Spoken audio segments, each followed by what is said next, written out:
Welcome to this UK Screen webinar. I'm Neil Hatton, CEO of the UK Screen Alliance, the trade association for post-production visual effects, animation studios and production services.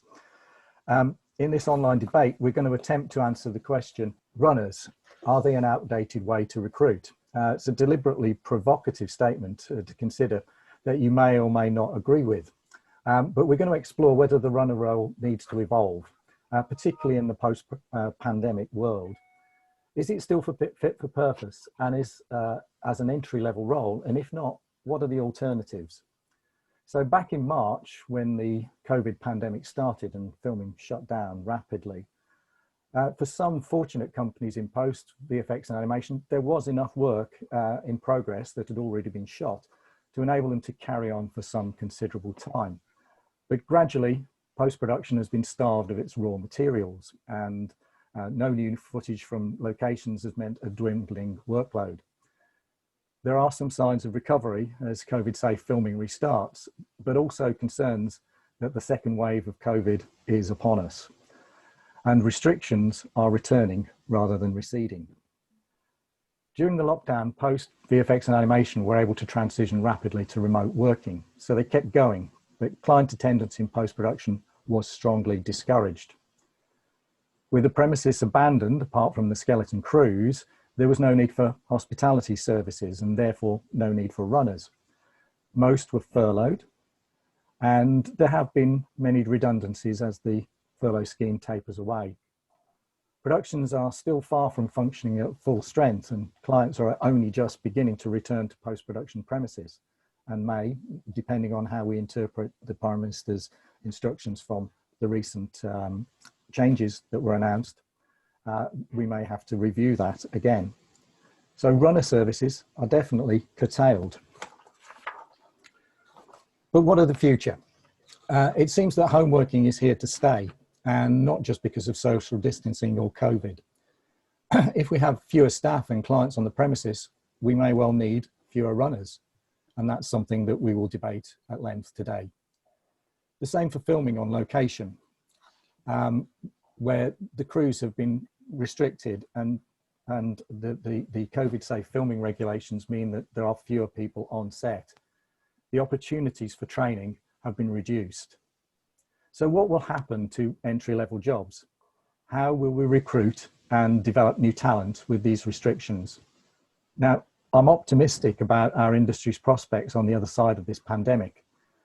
Last year, film and TV production was at record levels. Some £3.6 billion was spent in the 12 months immediately prior to lockdown.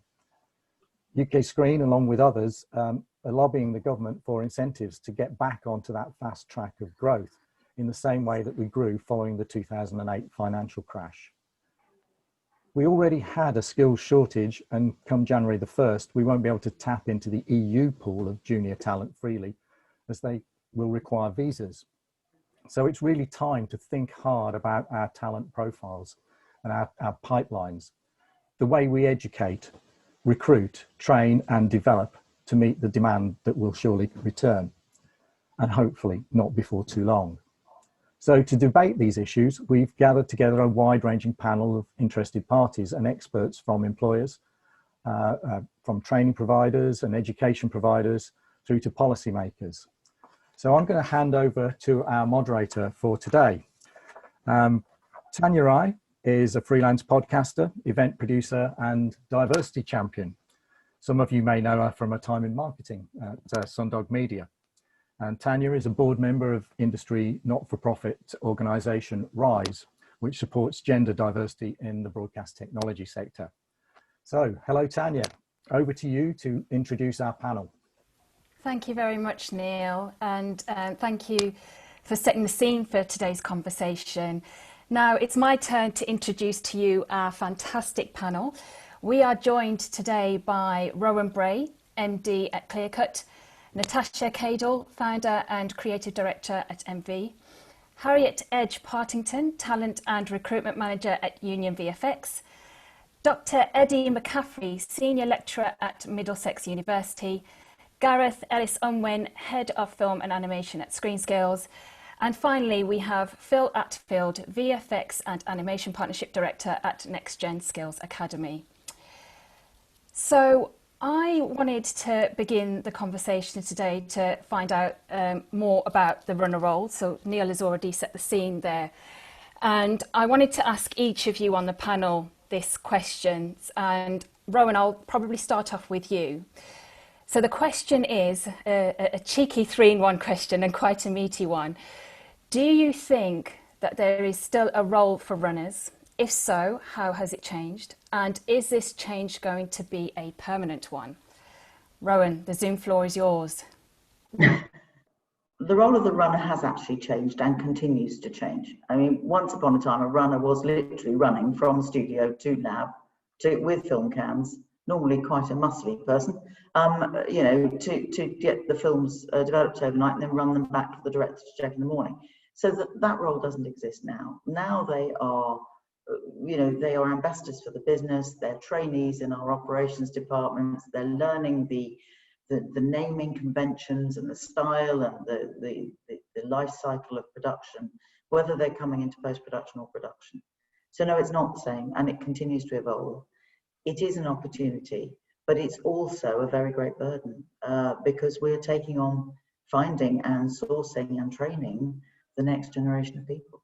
Yeah, absolutely. What about you, Natasha? What do you think?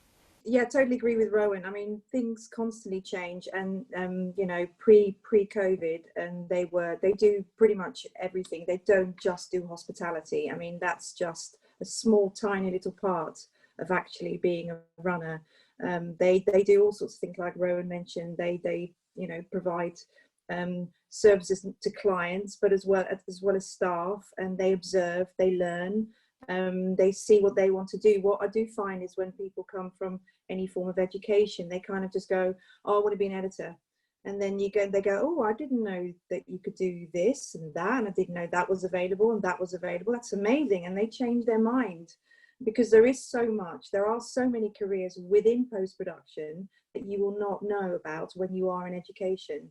So the runner side of things, I think, is amazing, a platform to learn not only what post is, but to observe and just to be able to see what clients are doing, what staff are doing. Obviously, this is all pre-COVID, but yeah, I'm sure we're going to be dealing with, you know, the whole COVID thing separately. But yeah, the runner is a very, very vital role within the company, and makes it all go smoothly, and makes the, you know, they open buildings, they close buildings, they do way more than just bring you a cup of tea. Thank you, Natasha. It'd be great to hear from you, Gareth, and what your thoughts are on the runner role. Yeah, I mean, I like to look at the runner role as a shorthand descriptor for entry-level positions, you know, and that comes in a variety of forms. The need for new talent to join the industry is essential to the industry's growth and success. We have to keep the talent development pipeline open. That is challenged at the moment. We're seeing, particularly in physical production, a reduction in those sort of entry roles being available, and we're working hard at Screen Skills to make sure that opportunity doesn't become a further victim of this pandemic. But is it changing the role of the runner? Absolutely. It always has. It's never been fixed. It's a dynamic role. It's responsive to what industry needs, and those that are recruited into that position have to be dynamic and entrepreneurial in their thinking, and be open to change.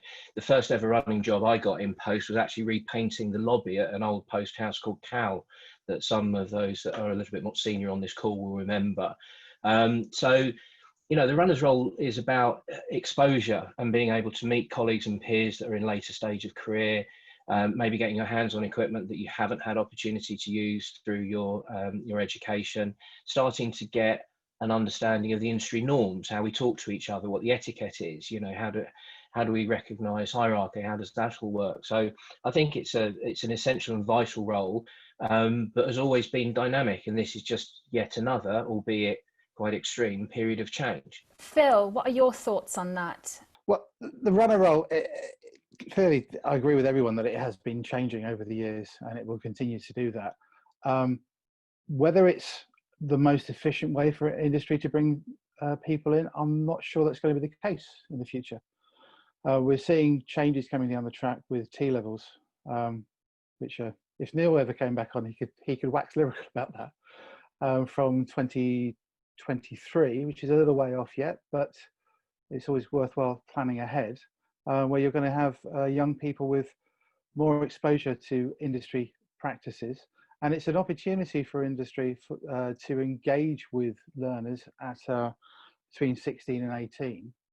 So actually, if they came into a running job, a lot of those, that discovery that Natasha was talking about, the different careers, that they would already be aware of most of those roles. And as employers, I think you'd find yourselves in a position where you could be looking to recruit to fill gaps, not just fill gaps in knowledge in the people coming in, but skills gaps that you have in roles. You might be able to get an earlier look at it. So runner jobs, I think they're here, they're part of the landscape of recruitment. And every time you recruit, it's an opportunity to increase your diversity. Harriet, what do you think about the runner role? It's a really tough one to answer because, COVID has had such a massive impact globally, and we're still trying to figure out, how to battle it, really. I think from my experience, I was at a much larger studio, and I've recently, a year ago, joined Union. So I've seen how it works with having 15 runners employed at any one time to a studio where we would only have the one person. I do think it is an important role, but we may need to look at how we approach it now. A lot of the VFX studios don't tend to offer long work experience placement. Do we look at the younger generation, sort of college level, coming in on short amounts of, short stints to get that exposure, to then take that away to figure out what they would like to learn at university, etc. But really, I have to agree with what pretty much everyone has already said, that it's a great way for people that have just graduated or wherever they are in their lives to come in and sort of settle into the industry. Everybody's very different, and sometimes people need that role to take the first step. There are plenty that are able to jump straight into artist positions because they are that much more talented and have the skills that fit for those junior roles. But there are some that need a bit more nurture, and as those people bringing them in, we have to be able to provide that. I do think there's a huge change coming with this, and I do think it's a role that needs to be carefully looked at and considered. And I'm very lucky that I work at a studio where the two founders are very encouraging of helping juniors work up through the business. We've had people that have started as runners and have been here for the 7 years.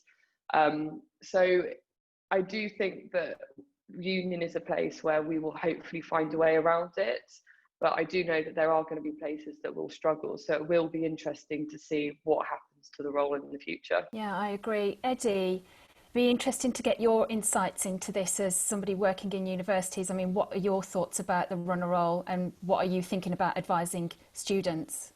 Well, firstly, I'd agree with everybody that the runner role is still a very much part of the industry, and it always will be. I don't think that's going to change anytime soon. Is the system outdated? To go back to Neil's question, no, I don't think it's outdated the way as a recruitment process, but I do think it needs updating, and that can be done in many different ways. I think things like the COVID situation that we can turn into an advantage. So, for example, if we train graduates to be COVID supervisors and they come into the industry, there's an extra tag that they can add to their CV that could be a benefit to a post house or a shoot. So I think the other thing that people were saying is that the role is going to change. I think that's true, and I think with the smaller crews, runners are going to have to be a bit more multi-skilled, like a COVID supervisor, like a first aid trainer or whatever. And yes, I think that if industry and academia work more closely together, then going back to Natasha's point, when they get into the industry, people like Envy don't have to train the runners about the industry. We should be doing that within academia, and that's beginning to change. I'm seeing huge changes at the moment. So for example, in my university, in a couple of weeks' time, we're having a full day runners boot camp for third years, led by industry. So the more that we can work together and train these kids before they get into the industry, I think the better. We have had a question that's come in. Do you think that with the rise of remote work, entry-level jobs will be more and more relocated to other countries, like in Asia, where salaries are considerably less expensive for the companies? If so, what can be done to protect these entry-level roles here in the UK? Well, from what I'm hearing of what you've just said, that's probably not a possibility, but I'd like to pose that to both Rowan and Natasha. Rowan, if you could go first. Our entry-level roles are very much on site. They're in person. They are in our buildings. So I can't foresee any work that our clients who work with us would actually where that would fit for us. And I don't think it's the same for VFX, but for pure post, I can't see an Asian or an Eastern European solution. Thank you. Natasha, what do you think? And then I'll move on to Phil's with that as well from a VFX point of view. Yeah, no, totally agree with Rowan. It wouldn't work for us either with regards to entry level work. To be outsourced is impossible. So it all needs to be on site. And even then, like Rowan said, VFX is different, but definitely not in our case. In Envy's case, definitely not. Phil, what do you think? Well, most of the VFX studios, the larger ones, have got international presence anyway. So there are areas of work which are predominantly done, perhaps, say, in India rather than in London. But you still get the full pipeline across all the sites, because basically what they're trying to do is keep the whole thing running 24 hours a day. So remote working, we're going to see some interesting things happening with all of the Europeans who've recently gone home during COVID. Whether we see new companies firing up to employ them in Spain or France or Italy or wherever they've gone to feed work back in the UK. But they're all established artists. And I think that's going to be a stopgap solution come that day in January when everyone has to pay visas to get European staff in. So it will change things, but I don't think it's going to be an earthquake. Okay. Harriet, it'd be good to get your thoughts on that. It depends on kind of, what you class as entry level roles. We've just talked about running, and that is definitely on site. And, as and when people start to be able to return to work, we hopefully will see those positions sort of coming back as well. But in terms of kind of things like roto and match move that happens within visual effects, we also here at Union do work with outsourcing companies that we often send work that we're not able to do in-house, because we only have a small team here that fit those roles. In terms of kind of employing individuals that will be, located around the world, you then have to kind of think of the other factors of time difference. We do need that overlap of when artists are able to communicate with their leads, with their supervisors, with their producers. And so it does add some, some complications there, because it means it's harder for that communication to take place. I would have to say that right now, I don't necessarily see it being something that Union would necessarily look to do. We have had to adapt with a lot of our artists having to return home, whether that's to be with their family or for other reasons, with renting in London, etc. And we've been able to work with that. But I think long term, again, our clients going to want their work dotted around. Security is such a massive part of visual effects and post-production, and it's all things that we're going to have to combat as they happen. I think we have done well to kind of work with people moving away from the UK. We've got some of our crew are in Turkey, in Spain, in France, and it's working for now. But long term, I'm not sure that would be a solution that, whether that's clients or just the company in general, would kind of be open to doing. Some interesting insights there. I want to just bring in a point that somebody from the audience has made about running before I answer the next ask the next question. And this comes from Pat Horridge, who says, my experience has been that smaller post houses can be a great opportunity for new runners getting an overview of post, although that can be limited by the size of the post house. Larger post houses can have very good runner induction and opportunities, but some seem to treat runners as low-paid interns with little access and opportunities. Now, I know that we've covered this a little bit in the first question, but I guess that leads on to, having that in mind, it leads on to the second question that I have for you is, what about recruiting and training for the entry in the industry?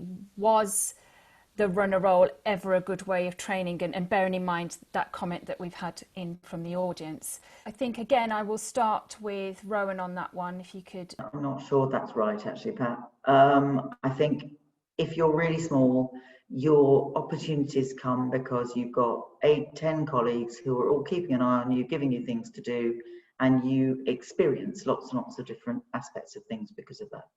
If you're in a larger company, we are fortunate to have a structure that enables people to be trained more formally. And so our runners are given formal training in the security of assets, in the life cycle of production. They're given a syllabus of things they can learn about in the MCR. All of these things have actually proved really difficult during COVID, but we haven't stopped doing them for those members of staff who've managed to stay with us. And they are still getting those opportunities, but they're now being taught on Zoom, and they're being taught with remote access to computers from room to room. And then they have a chat in a garden somewhere or across a lounge with someone face to face. But it's not stopped us. And we almost have a tick list of all the things we know they need to know before they can move on. And it's almost a badge of failure when we have to recruit from outside our running pool. Most of our staff are recruited internally. Thank you. Natasha, I could see you be wanting to So, answer that too. No, it's fine. I mean, what do you consider a small post house and what's a large post house? We started as a small post house and became slightly larger, but I mean, I would have thought that's kind of beneficial, and we don't necessarily use people because over half of MV is actually homegrown. So we have literally got over 120 people that have literally started as a runner and have now progressed within the industry, if not more. I mean, when we opened our doors 14 years ago, I'd say we probably trained over 1,500 people that have now gone either to competitors or gone into production or gone into a different sort of world. So, I mean, I think it's the NV Academy, which we started sort of 11, 12 years ago, has been really, really good for that. And we use it as an external source for students, but also as an internal source, like Rowan just mentioned. There's almost like a curriculum they've got to keep to, and there's a whole training manual, and you do it by stages and whichever branch you want to go into. Some people come in and go, oh, I want to be an editor, and then they go, actually, I think I'm more suited to being a producer. So they go, there's a different route that they can take. So we build them up to go generally via reception and via bookings, and then they become a producer. So there are so many different options within a post house. And, like Harry said earlier, people are so different. Some people can slot in easily, and you can have an apprentice scheme and they can be a sound recordist or a sound mixer, but others just don't know yet. And I just don't feel that we should still give them the opportunity to learn and to see what is out there, because they might change their mind, because not every post-production job that's available is being taught at university or school. So there are many more opportunities, and some people are just more suited to other things. So yeah, I mean, it depends. I think small or large post houses, it shouldn't matter, because it's opportunities, and if the right person takes it, that's what it's about. Harriet, what are your thoughts about runners, and was it ever a good way of training for gaining access into the industry? I think it definitely depends on where you are going to. There are many visual effects houses in London or in the UK that have different ways of introducing their runners into the business. I've seen it on a, as I said before, a really large scale, and I'm now seeing it on a much smaller scale. I think it comes down to both. You know, there's very much responsibility of the employers and the studio to make sure that runner gets the right training. But I do think there's a level of responsibility on the individual to push it themselves as well. You know, everybody has their day jobs that they are doing. They are working to deadlines, and sometimes it can slip with thinking, right, I've got a runner that needs to be able to sit down and get this training. And I've seen it work where people fight for that, and they will keep pushing and they will keep asking the question, when am I going to get this? When can we sit down and do this? Please, can you look at these shots, etc., etc. And I've also seen it where people just take a back seat, they let it roll, and it doesn't work. So I think it's responsible from both parties. At Union, we do very much look to buddy up a runner with somebody that essentially becomes their partner, and that they can ask those questions, they get that training time. But we also have to look at the fact that they are employed to be a runner. And so you may have a time slot scheduled to do training, but then something important could come up, and it means that you have to prioritize that and then think about when you can slot the training in later on in your schedule. Again, many studios are open 24 hours a day. We do have an open and close time because we do have to lock the building. But there is the opportunity for people to come in early and stay late to get additional training in. And I think that's why runners taking, or entry-level artists taking, a bit of responsibility themselves to put in that time as well is really just as important as employers helping them get the time to do the training from other colleagues and supervisors and stuff. So yeah, I do think it is very valuable. And as Natasha said, seeing people coming in thinking, right, this is what I think I would like to do. I've seen it many times where people have changed their minds. And again, employers being able to support that and nurture that is really key. We have a question from Amy Smith, who has asked, as an industry, we don't make much use of formal trainee programs. Could that be an alternative? Phil, if you could answer that one, because I know you've got some thoughts on that. I do a lot of work around apprenticeships, which I would regard as a formal training program in terms of helping companies recruit for apprenticeship training. That is something that I think has been growing, and I think the employers have been finding it beneficial, although it's a little bit, we're in a difficult year at the moment, because the cohort that were taken on in 2019, I know quite a number of them have been let go by their employment because they are some of the more junior staff. I think they will all find places again later. In terms of Amy's question with the formal trainee programs, I think she's referring to the government definition of trainees, which is an area that I'm not really acquainted with, I'm afraid. So it might be something for someone else on the panel to chip in on that one, I think. Universities in this context can offer a lot in terms of training. I mean, one thing I picked up earlier in the conversation is that, you know, there's no magic bullet here, and everybody has a role to play, because, you know, we all know that there are post houses out there and independent production companies out there who do abuse the system and do abuse young people coming in and doing the runner job. That happens. But I'm happy to believe that it's changing, and it's changing rapidly. And things like the Envy Academy and other post houses that I know of are doing fantastic work in-house to train these kids up, which is to be, you know, encouraged and promoted, etc.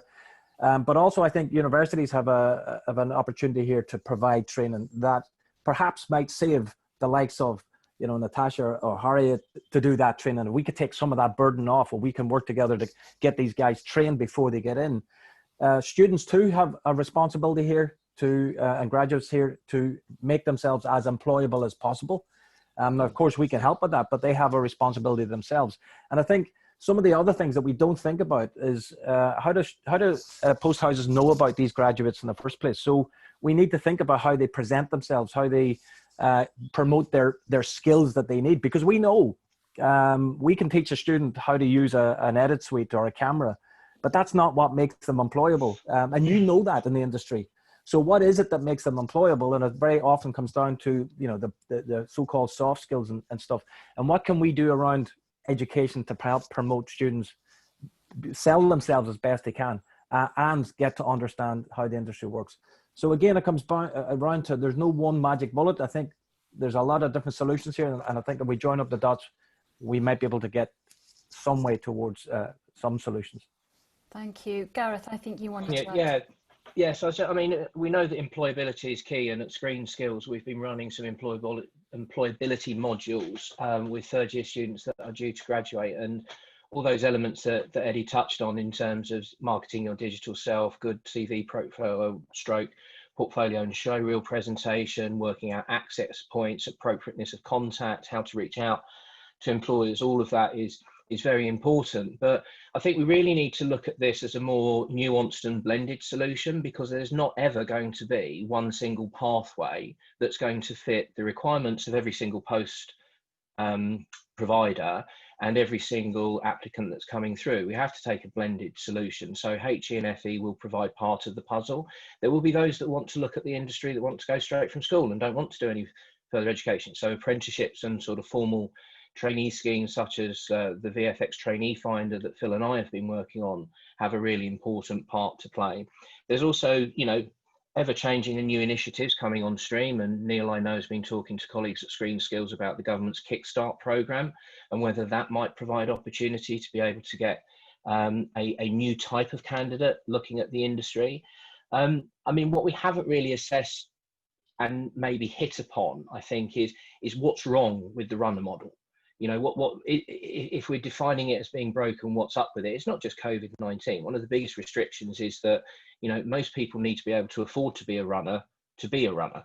It is lower pay. It does mean that people have to hold either second jobs or be of sufficient wealth to be able to cover that period of time themselves.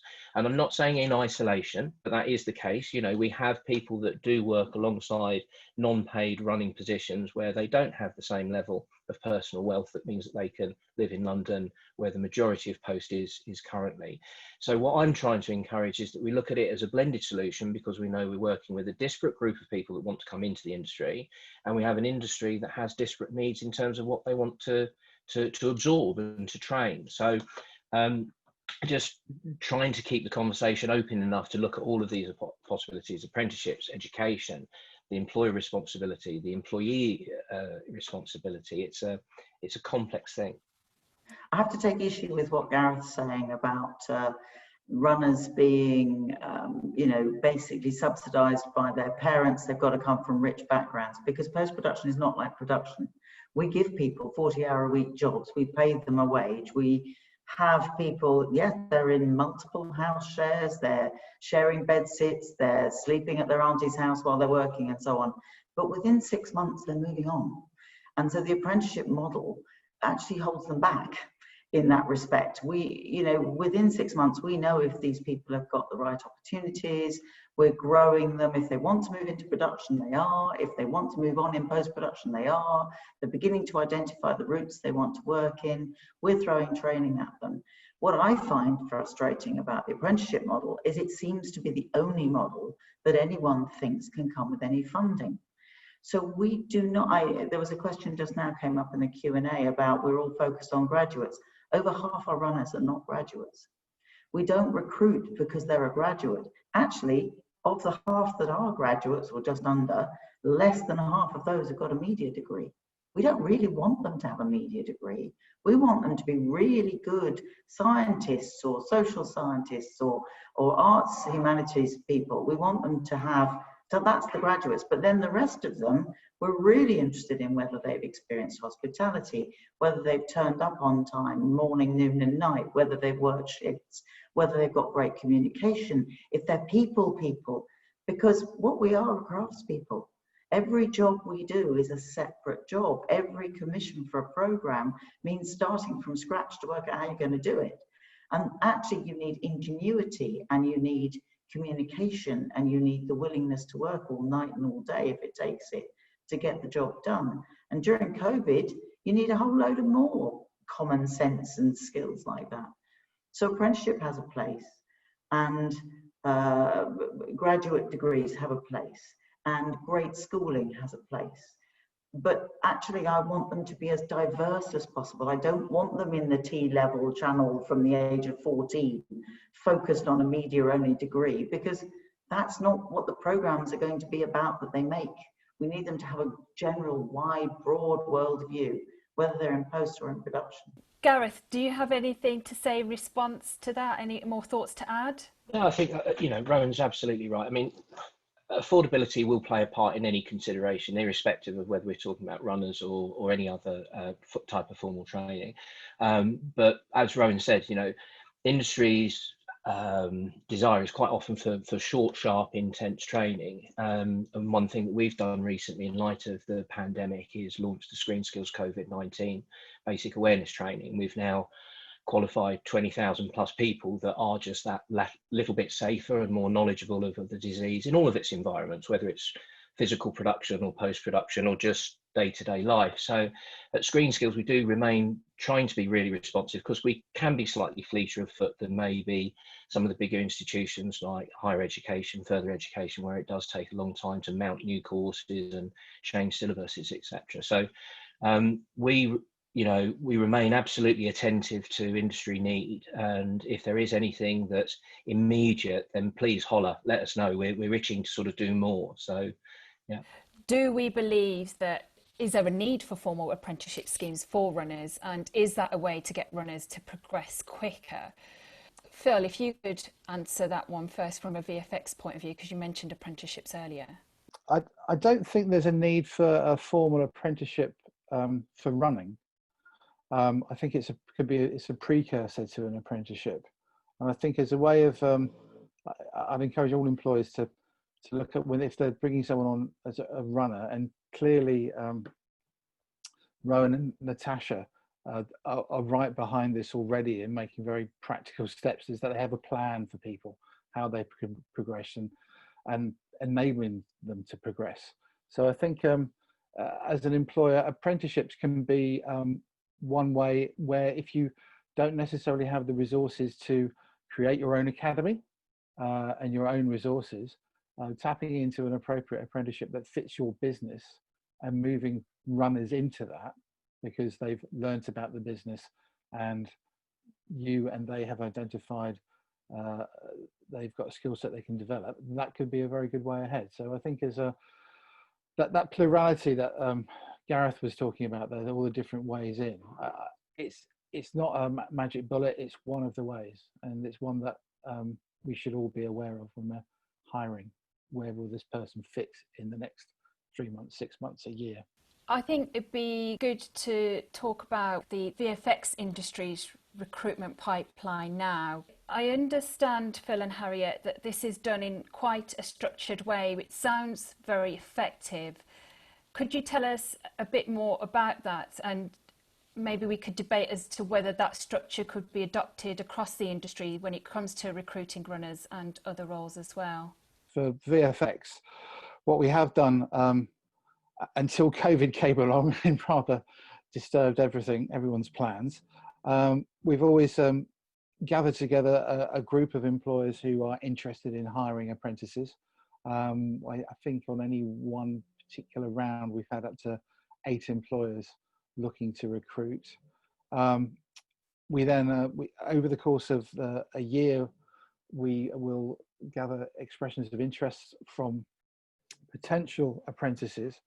And when we have enough employers gathered, and typically that would be around September of each year, but that's not happened this year. So I think we're probably going to try and run a recruitment round in February, try and get back on track that way. But then we ask people to apply for specific roles.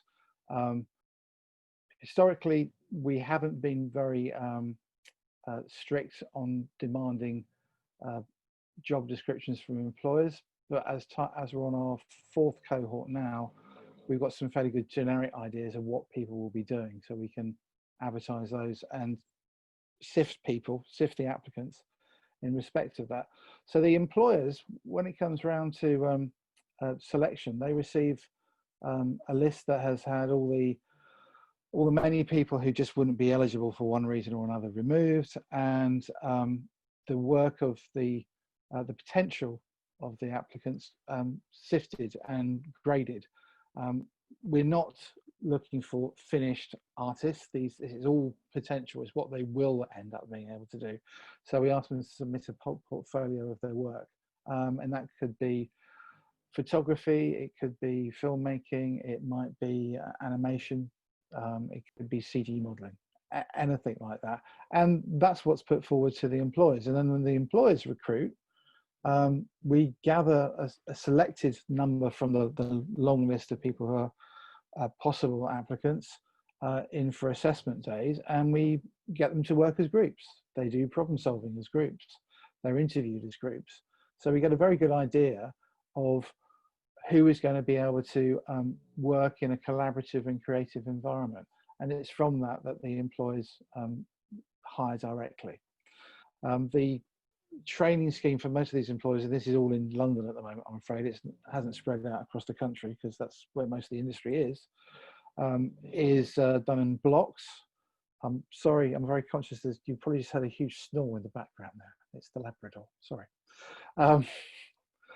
We do the training in blocks, which again is defined by the employers as being the most useful way for them to get talent in. And a lot of it has come from level 3.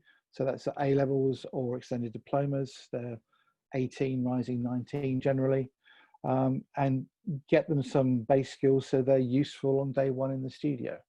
And and they're taught also by master technicians from industry. So the language in the process is being made common to them from day one. So they're ready to go with some capacity when they arrive with their employers after typically between 2 and 4 weeks from starting the apprenticeship.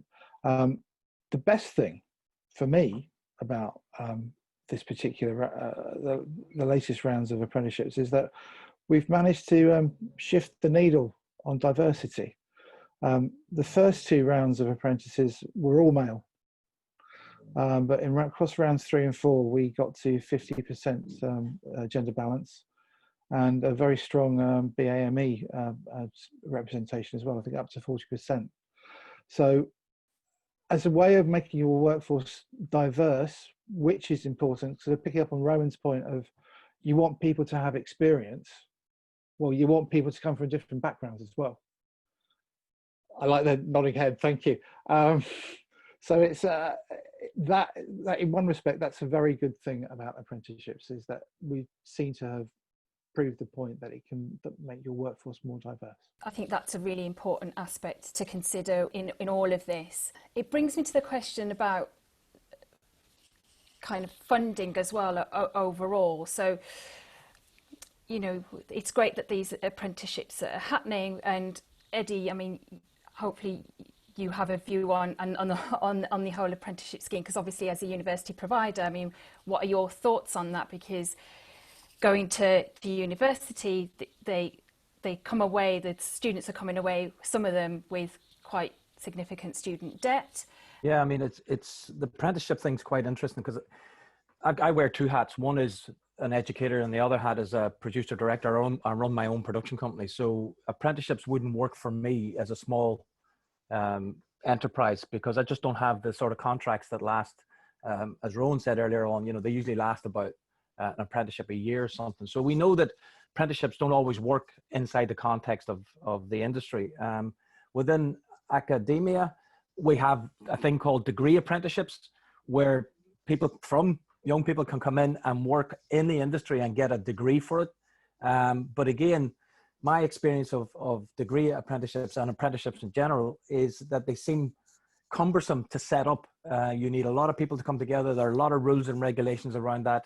and it puts off a lot of the people who like me would like to put them on, but they're just too full of red tape to be able to do. So for me, from the educator point of view, I'm always going to see all of this through the lens of education and how we can get graduates to have the right skills to get into the industry. And maybe there's a halfway house. Maybe, for example, there might be a graduate accelerator program where that industry, we work with industry to create that so that it's industry recognized, but it's shorter, sharper, and more in the needs of generically. They won't, like Gareth said earlier, we can't solve every individual company's needs, but we can solve some of those generic problems. And maybe we need something that's a bit more flexible, a little less red tape, a little bit more entrepreneurial, where we handpick those really good graduates and get them accelerated so that when they by the time they get into industry, they're really hit the ground running.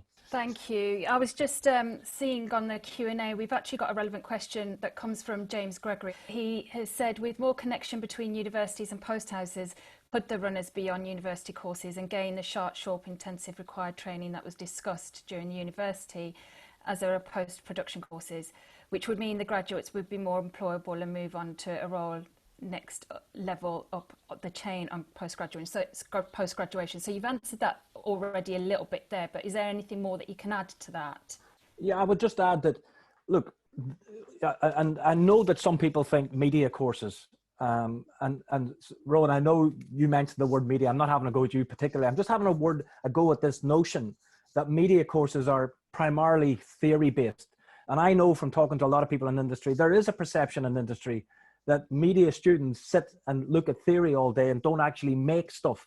Well, actually, my experience of media courses may be theory, but we teach production, we teach post-production, we teach video effects, we teach all of this stuff, animation and all of this stuff. Now, the question is, does the industry know what we're doing in-house? And are we providing the right skills for the students? Now, what I've found over the last couple of years, talking with industry, is that we can develop the curriculum. And if we can't fit it in, what we can do is fit it around the curriculum. And if we work together, again, we can find out ways of putting stuff into the curriculum if there's a need and a want and an industry recognition. And that's not just fantasy. That is actually happening. I know it's happening because I'm doing it, and I know others are doing it. So, look, we can make things happen if we think about smartly about how we can do this. So yes, we need to have more connections, and yes, we need to develop the curriculum. Natasha, you already mentioned the Runner Academy that that MV do. Yeah. You talked a little bit about that. In terms of how that works, how is that kind of different to an apprenticeship per se, in your view, and what is it that you do? Could you explain in more detail? Yeah, sure. When we were growing, I kind of thought we can't steal enough people from other post houses to keep feeding us. So I kind of thought we need to start training and we need to start building ourselves. And in fact, it started with a really good connection with the university about 12 years ago, Staffordshire.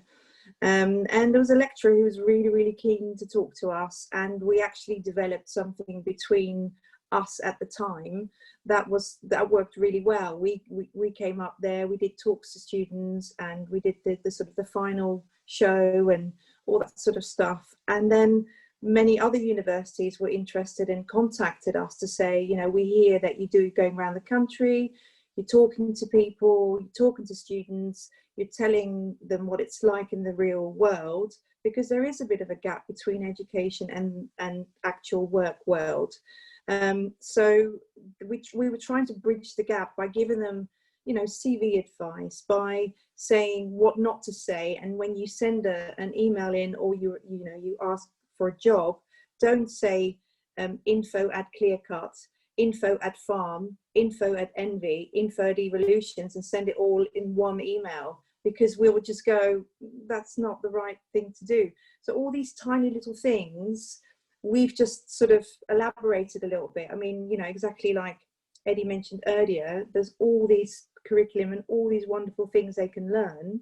And I do know that a lot of universities are very hands-on, by the way. So, you know, we are fully aware of that. But there are also other things that, you know, we can talk about. We're trying to bridge that little gap. So actually the academy came out of a sort of a passion and a you know, and we wanted it to grow. We wanted to train our own. And I looked at more formal routes, and the red tape was so horrendous. I would have probably had to hire someone to try and go through all this red tape. So we just cut it all out, and we used it just to feed us as Envy. And we go around the country, obviously pre-COVID, and talked about what we do. And now actually we've been doing online sessions with universities as well. And yeah, that works really well. But it's just, once they hear it, once they're in Envy, we can then, you know, get them into a training scheme, an internal training scheme, to what they would like to do. And you know, some people want to go more technical, some people want to go more into the production side of things. But generally, you know, we look out for it. You don't have to do university, you don't have to, we take them straight out of sixth form, we take them out of people just applying. We get on average probably about 20-30 applications a week, regardless.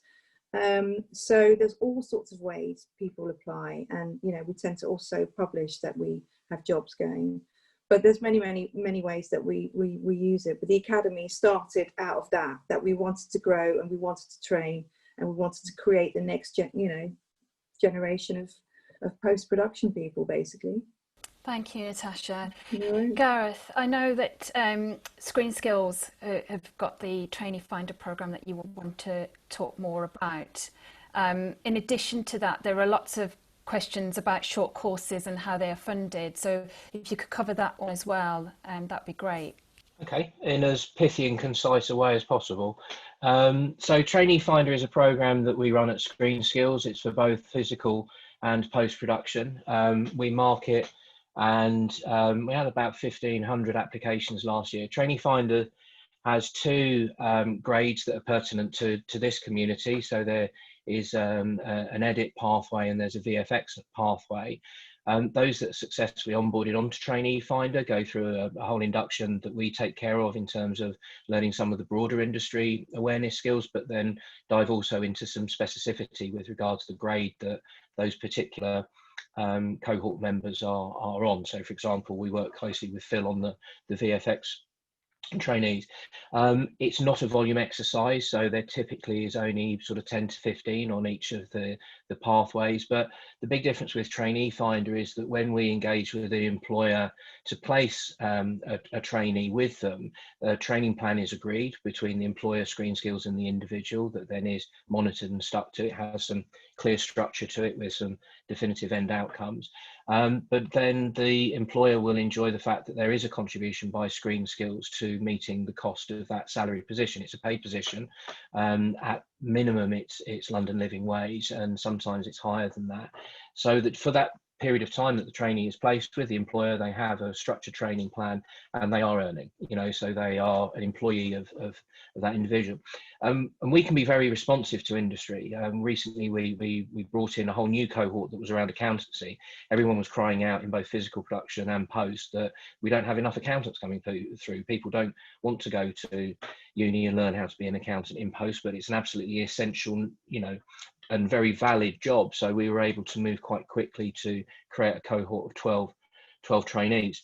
So that's Trainee Finder. In terms of those that have sought out some training or some equipment or some activity that they want to do to upskill themselves, we have our bursary provision.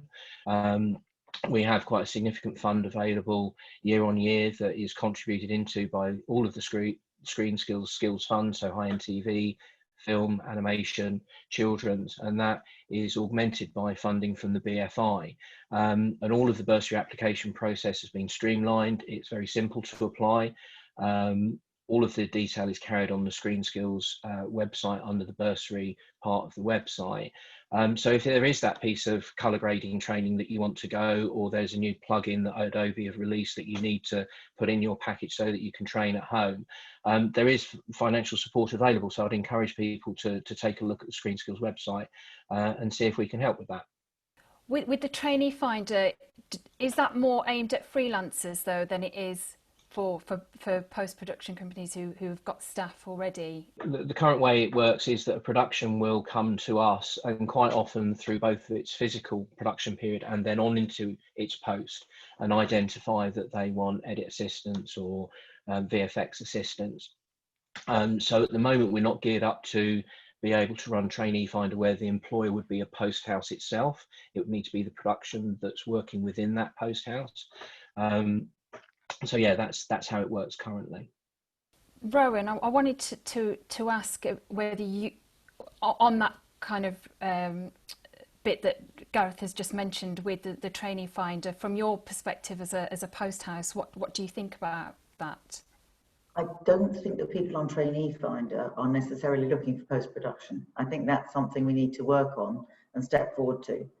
And I also think the bursaries are only really available for freelancers as well. So our model as full employed, full-time staff actually doesn't quite fit with some of the models of funding that are available. Yeah, sorry, Rowan, can I just correct that? If someone is a full-time member of staff, they can apply to us for a bursary, provided it's not to provide something that we would deem that the employer should put in place. So if someone was employed by your company and wanted to go and do a weekend course and was coming to us, then they would absolutely be able to apply to us. It doesn't preclude them. But the employer can't send them. So if we want to train someone, we can't send them for that. But look, these are things I know you're working on, and I don't want to make it sound like it's wrong, because it's great. It's fantastic. It's training that provides the next step up. But we're here today to talk about runners, and I would love to talk about the future of running recruitment, because although we've talked a lot about the diversity and the fact that we have a mix of media and graduates from other courses and from other walks of life, from sixth formers and so on, one thing we do need to talk about is where we're going to go next, because there's a huge pressure coming down from above, from the commissioners of our clients' programs, for us to have many more BAME employees, for us to have regional employees, for us to actually suddenly remodel the businesses that we've got very firmly planted in fixed buildings, in fixed places, and develop that supply across the country and across different backgrounds and groups of people who perhaps haven't engaged in media at all up to now, and those that have probably not actually understood that post-production exists. And I think there is a real crying out now for us as a sector to find a way to a new source of applicants, because what we've discussed so far is that we can deal with them. If we get bright, savvy, sassy, clever, ambitious kids, we have got the means already to bring them into the industry and to structure their training going forward, much as I'd like help for that. But what we haven't got is that route. We've tried, we've gone to the long-term unemployed charities, we've gone to some of the different websites to try and increase the number of students and applicants and interested work experience people and universities who can provide us with a more diverse background, not just BAME, but also from more disadvantaged backgrounds for white kids and all the rest. Whatever it might be, we've tried, and we're not finding it that easy. Yeah, and that actually links on quite nicely to another question I had in my list. There was a creative industries research report that was published in August, and the report was titled Getting In and Getting On, which talks about class participation and job quality in the UK creative industries. And the 16% of the workforce are from working class backgrounds, with 52% being from a privileged background. There's a breakdown of class profiles by creative occupations. So VFX, they come under the arts officers and producers line. Here it states 19% are from working class backgrounds, 54% privileged. And then for posts, that comes under the heading of photographers, AV and broadcast, and it's just 12% from a working class background and 48% from a privileged background. So my question is, what do we do collectively within the industry to ensure that we're reaching talent from these less privileged backgrounds as well as more diverse backgrounds? And taking into account the resurgence of the recent Black Lives Matter movement, do we think that perhaps Kickstock scheme is a way of looking into that. And Rowan and Gareth, I believe that's something that you were looking into. So Rowan, could you answer that from your perspective? So Kickstart is a 6-month employment for someone who has currently been registered on universal credit. The industry would need to get together because government don't want to put funding into groups of less than 30, but they're happy for them to be distributed across many employers. And in that 6 months, which sits, I think, quite well with our running schemes, you can bring people together. Gareth, what do you think? I mean, just to say that we're already underway with Neil and colleagues at Screen Skills to look at whether the aggregator model would work to try and make this an opportunity that the industry can tap into. I mean, once again surfaces one of the inherent issues that we have at play, where a lot of sort of government level support operates at such high volume that it just isn't really pertinent to the nature of our work, which is smaller companies, smaller schemes, smaller SMEs, etc. So one of the things that we have to try and do is to sort of work out how we navigate that policy to come together, as Rowan has said, to make sure that our industry is being supported in the same way that other areas are. In terms of attracting a more diverse inbound talent pool, you know, we do continue as Rowan has, and I know that Natasha does at Envy, to try and do as much as we might to advertise the opportunities that are available in the industry, trying to promote what the working life is like in the industry. Last year we ran a cinema campaign. Admittedly, it was more geared towards physical production, where we were taking some young people that were from underrepresented group that had found their way into the industry, and we were marketing this where the eyeballs were. It went into the trailer reel in cinemas. It was up alongside Aladdin and Secret Lives of Pets. So, you know, that's the slightly bigger national scale stuff we can do. On a more sort of grassroots level, we heavily promote those that are in the industry to try and go back and encourage you know, people to come in. We've got a school, a return to school thing that we're doing with animation at the moment, where we're providing a pack for those that want to go back to the schools that they've since left, and it helps give them some talking points and what, you know, what the industry and accessing the industry looks like. So just as we were talking about a blended solution to how we offer entry-level positions, it's a blended solution on how we try and encourage people into our industry, because we do want to be more representative. We do want diverse stories. We do worked on. We do want the opportunity to work with talent. And as you know, Lenny Henry said, you know, talent is everywhere, but opportunity isn't. And it's trying to find clever and sensible ways by which we can open up that opportunity to make sure that it sticks. It can't just be about, you know, all waving our pom-poms and championing our industry, and then that not feeling like it's got a real career for people and some longevity to it.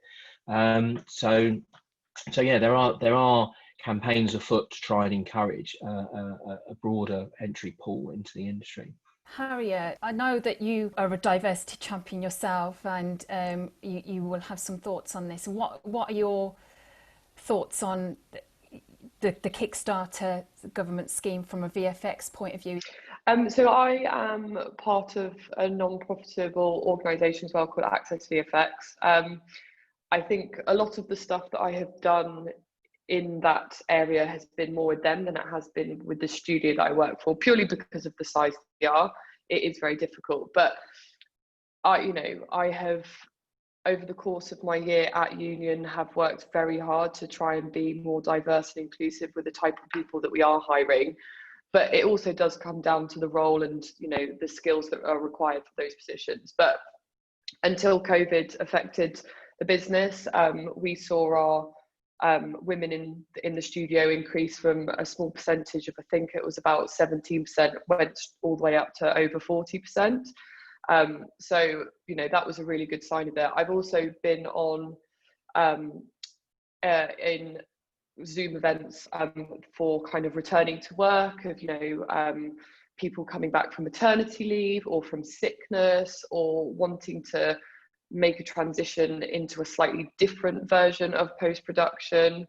And so it's I think there's definitely a place for it, but companies just need to, certainly where I am, we need to get more information on how it works and just see if it is viable for the work that we know we have kind of moving forward as well. I think the impact of coronavirus has been difficult for certainly us as a studio, as an, you know, individually, and we'd have to kind of take all of that on board, which makes it harder. You know, it's already difficult to be inclusive and diverse with hiring people from different backgrounds, you know, less privileged, etc. And this has just added another spin on it and has made it so much harder than we were already, you know, trying our best, and we've now got to try even harder. So yeah, I mean, that's kind of what I can really say on that aspect of it, really. Phil, you have some thoughts around the work that you did with the Summer of Animation and gaining access to talent that way. Well, yeah, it's just the if, like me, you've ever stood in a hall in an FE college on a careers day in somewhere like Darlington and been faced up with a parent who's saying, my son wants to work in games. There's no jobs in that, is there? There can't be any jobs in that. You quickly realise that raising people's awareness is very, very important, and getting them to just think, oh, I could go and do that. I mean, I've seen the look of shock on a 15-year-old's face when they realise that, oh, Call of Duty, this game I play, even though I'm too young to play it, I can make that. I could be part of a team that makes something like that. So that awareness is really important. And the reason I was wanted to touch on the Summer of Animation is because I think that's actually quite an interesting model, because it was a collaboration with Screen Skills and Access VFX, the charity that Harriet was talking about, and with 3D Ami, who have for several years now been running introductory courses and boot camps for young talent to practice 3D animation skills. So as a way of getting young people, new talent engaged from across the country, with, you know, a good regional distribution, a good gender balance, and accessible in a time of COVID, that was a project with online masterclasses and challenges and a competition, and virtual boot camps that you could join, a whole range of things this summer, probably too much for one go. But that kind of activity with young people is the kind of thing that which the group here is capable of doing with something for post-production, for instance, as a way of bringing people in and just making them aware. The BFI run the film academies. They're out there, they are quite spread, but they produce quite small numbers of people. So there's an opportunity for something online that's focused towards making stuff in post that's general, and that, yeah, there's a model, it could work. Thank you. We've got a really good question that's come in, going back to the social mobility point, and actually I've got something to add to this too from a personal perspective, being of British Indian origin. So the question comes from Amy Smith. Social mobility is hugely influenced by parent/responsible adult power. A lot of parents from a working class background encourage their children to pursue professional occupations as they are perceived as better paid and more stable. We need to look at not just influencing young people themselves, how do we harness parent power? Before I get one of you to answer that question, I might ask Eddie from a university's perspective first, and then move round the panel. But I just wanted to say, from my own personal perspective, as a British Indian woman, I grew up in an environment and in a culture where parents and family authority or power, as you may put it, had a lot of influence on your career decision-making processes. And I was lucky in the sense that my mum and dad's marriage broke down very abruptly overnight. And so I had nobody telling me what I could and could not do, which was different to my other peers. So I was like, I want to get into media. And so that's what I focused on. But Amy makes a really good point there, that there is that parent power dynamic that we need to consider here, and how do we encourage them and make them aware that this industry is a great one to be part of, and has so many opportunities, despite the fact that there is that uncertainty. Of course there is, because there's a lot of freelance roles and it's all based on what commissions you get in and what have you. So Eddie, from a university's perspective, are you having those conversations with parents? Are those questions being asked in terms of the stability of the industry? It's an interesting one, this one.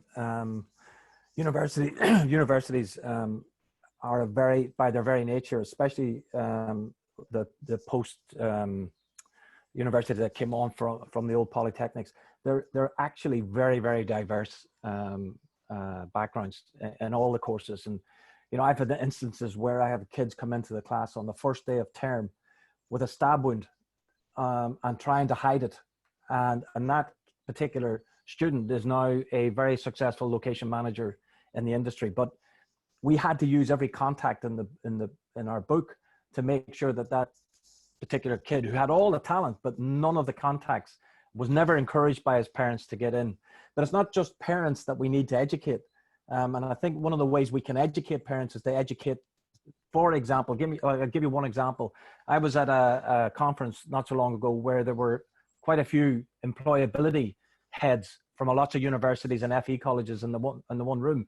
And I said to them, look, if you've got a young lawyer or a young accountant or a young whatever come to you, how many of you would suggest the film and television industry as a place to go? And not one hand went up, not one. So we started working with the heads of employability around the country, because if they understand the opportunities that exist within the film and television industry, then maybe they can then spread that down to the schools, who maybe they can spread it on to the parents. But like you say, and I was come recently from a chat in Belfast where they were having exactly the same problem. How can they encourage young people to come into the industry if the parents don't see the opportunities? So I think universities have a role to play here. And one of the ways we can have a role to play is to educate the employability people, who in turn can talk to the outreach through to the FE colleges and to the O-level and the schools. Because then if we can get the children excited, they will then maybe get back onto their parents and say, look, I really want to do this because, and there are lots of great schemes out there. Gareth already mentioned some of the great stuff that Screen Skills doing. And BFI are doing a lot of stuff as well. Then there's got things like the Saturday Club, where I think we're trying to do some work with BFI and the Saturday Club to get the universities and the parents and the children from poor backgrounds to get together, to see the opportunities, to see where they can possibly have a future. But we have to explain to parents and to educators, employability teams, what all the different opportunities, and they're not all creative. There's a lot of non-creative opportunities, and we need to get that message out there too. Yeah, I would agree with that. And Gareth, do you have anything else to add to that? I mean, I think it's absolutely key that we all become ambassadors for the opportunity in our industry. And, whenever I talk publicly, I try and remind groups that it's not just about those above the line roles of director, producer and actor. The industry is like a cruise ship. We need as many people working in hospitality, housekeeping, engineering, accounts, IT. We're like this big sort of mini city that needs all of it. And I think one of the problems is that we have over time sort of marketed the opportunity based on that. It could be you could be the next director of note or producer of note or actor of note. And I think, we all have a role to play with sort of championing the work we do, but in a very honest way. I don't think that this should be about marketing the industry and joining the industry in a way that's not accurate. We are talking about an industry that across all the screen sectors employs something like 215,000 individuals. That compared against the working population is quite a lowish number. So we've taken the approach that we would at Screen Skills try to encourage targeted, focused and quite specific marketing and promotion in certain areas where we can put more resource and effort into trying to create some better outcomes, rather than just a sort of painting a broader brush picture of how marvelous it is to to join our industry. So I think we all have our part to play. Those that are in the industry, you know, sort of paying back is very important, and we've seen a lot of success with our mentoring scheme that we have at Screen Skills, where people are sort of working with near peers. It's not just about old farts like me taking someone under their wing. I mean, the knowledge I have of the industry is probably 10 years outdated already, but finding those sort of near peer mentoring partnerships where people can be encouraged to grow and to develop. Tanya, can I just add to that very quickly? Yeah. I mean, I 100% agree. And one of the things that we haven't discussed is placements, and why that's important goes back to your question about, you know, people from disadvantaged backgrounds getting into industry. And one of the things we have to think about in that context is, it's one thing giving someone from a disadvantaged background an opportunity. It's another thing to put them into the office and then walk away, or put them onto a set and walk away, and let them or expect them to be able to do the things that we expect them to do. So very often a placement opportunity can be a negative thing from someone from a disadvantaged background who don't have the parents to help them with communication skills, who don't have the parents to give them the networking opportunities and how to work a room, etc. So we have a job not just to get them into the industry, but to help them survive and thrive within the industry. So that's another issue. I absolutely agree with that. And I was somebody that didn't have that issue. You know, I was quite gobby from a young age, but I can tell from other parts of the cultures that I have kind of been amongst growing up, that is definitely the case. Because when you come from a disadvantaged background, you have a whole host of other stuff that you're having to deal with, and you can kind of close up and become an introvert, and I do think that needs to be looked at as well, because I would say that on the whole, from being in this industry for over 12 years now, a lot of the people around it are extroverted and have that confidence, have that bullishness to go and ask for work experience and so forth. So yeah, we I think that's a really important point you've made there. Right, we're coming up to 3 minutes to 11 now, so I think we do need to wind this up and bring Neil back in to close the session formally. Neil. Thank you, Tanya. So lots of points there, and we've had a very wide-ranging discussion. A lot of talk around, you know, the fact whether our original premise is whether the runner role was obsolete, and kind of the mood was that maybe no, it's still very relevant, but it needs to evolve, and particularly with the COVID crisis, we need to look at how we can continue on a multiplicity of ways of getting people into the industry, not just what suits us, but also what suits the applicants and their particular circumstances. So many views from you. I'm sorry we haven't had a chance to answer all of your questions. There have been a lot of questions around short courses and maybe how those are funded, which I think is a topic for another day. That in itself could fill a whole hour on how we could fund training opportunities. There's also, we had a debate around outsourcing, which I think was also quite an interesting development.